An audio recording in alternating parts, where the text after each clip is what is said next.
Hello my friends. Today I'm using leftovers from the paints I used for my challenge with Sarah Mack. If you didn't see that, you can watch it. I will link it up above. I guess that's up here. And I didn't have much at all in the way of leftovers, but I combined like colors. I had two blues. I combined those. I had maroon and a deep violet. Combined those. Yellow, not yellow, gold and copper. Combine those. I had plenty of green left over. Then I scraped up all the paint from the surface that had tilted off and mixed it all together. And I came up with this color, which will be my background. Now, the mix I used on that was my polyacrylic mix. And I normally wouldn't use that for a Dutch pour, but one time before I recall thinning it out and using it for a Dutch pour, and it worked great. So I'm going to try that again. I didn't have quite enough paint, so I added a little bit of white to every one of these colors, even the gold copper, because this is my background, which is quite dark, and I needed to lighten the value. So, and then I mixed up some white as well for contrast.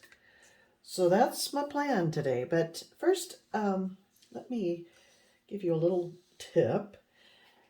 This is a level 2 gallery wrap canvas from Michaels, and I've always noticed that they feel rough to the touch. So I try to remember to give them a light sanding with a paper bag, brown paper. And I've already sanded this half here. Let me run my hands across and hopefully you can hear. That's the sanded side, and this is the unsanded side. Maybe if I lift it up.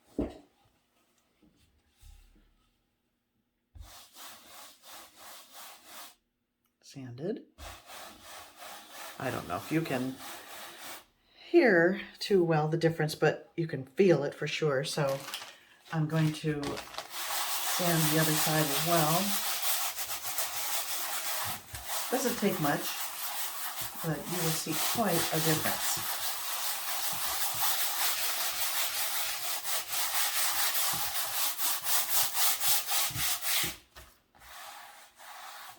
Feels nice and smooth now, especially when I'm going to embellish a piece.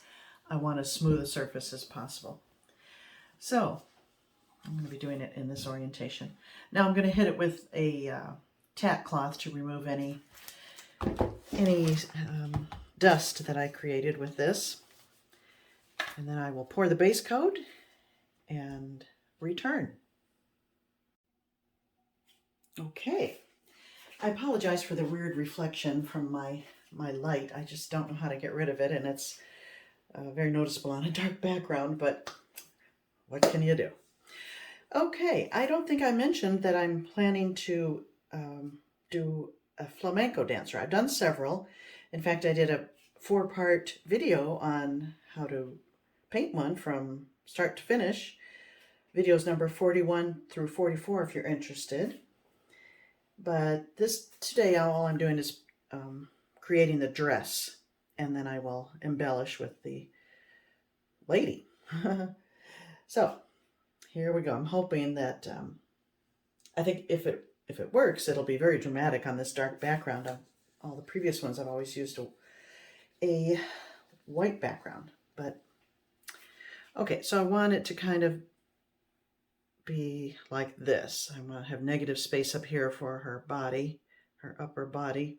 So the skirt would be flowing this way and maybe up in the air a little bit that way. So I think I'm just going to kind of do a hot dog bun shaped thing. That shape. Oh my gosh, I have so much left over. Okay. Now I'll go to the green.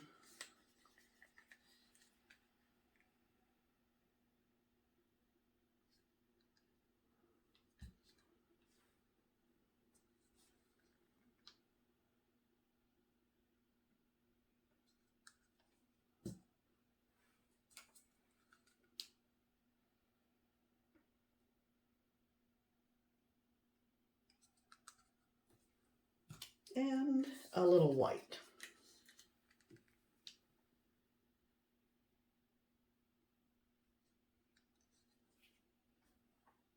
And well, let me blow that out and see what I get.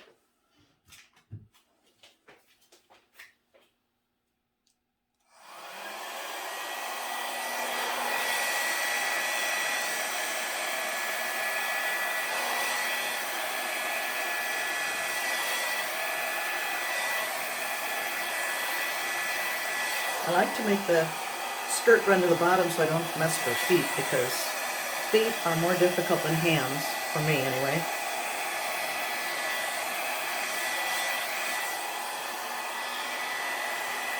Just about, you know, before this is very pretty. I'm pleased with that, but I need some of this to go up. I'm going to blow that up like that, but I need a little bit for,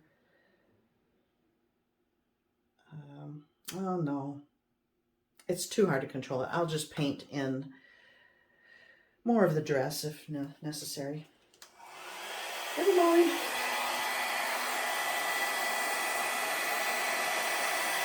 This I want to kind of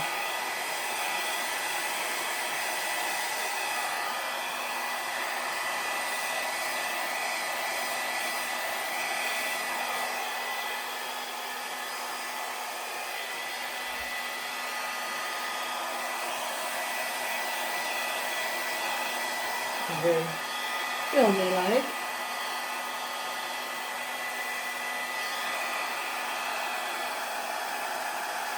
There, bring that up a little bit. That part of her upper dress. Okay. Okay. And of course, it's in my orientation. I'll turn around so you can see what I'm looking at.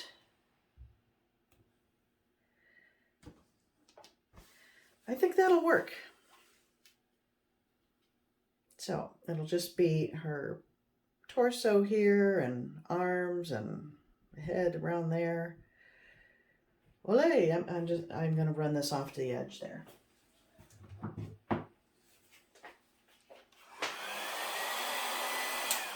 I like things to go over the edge. I don't like them just floating near the edge like that in anything I do. Pretty much I like to have them meet at least 3 of the edges.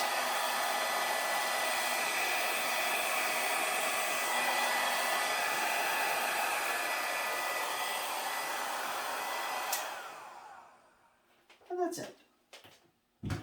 Wow, I have so much paint left over.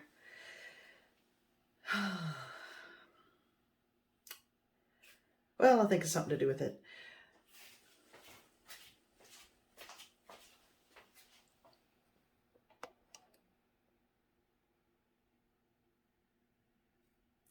Cute little cells. I don't think they'll get too much bigger.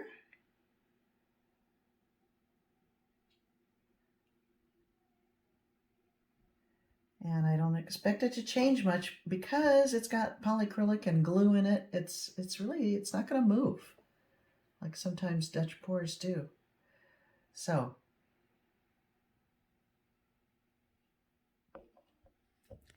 if I get around to the embellishing before it's time to upload this video, I will tack it on the end. If not, you'll see it in some future video. Okay, my friends, thanks for watching. Bye now. Okay, well, I was able to embellish it before uploading, so here we go. I'm very pleased with the way it came out. It dried really nicely and didn't move as I predicted it wouldn't because of the polyacrylic mix, and polyacrylic and the glue helps it hold its shape. I got the cell, I have a little bit of cell action there, but just tiny, and I'm happy with that. Yeah, I think it came out good. Let me show you a little closer. Dried really beautifully smooth. And there she is. I have to touch up a little bit more, but for the most part, she's done, and then I will varnish it. And it's on a gallery wrap canvas. Oh, I showed you that, so I don't need to frame it.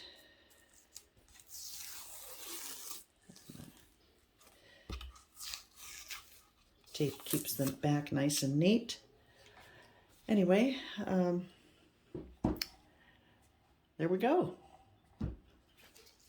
So I thank you for watching, my friends, and happy pouring.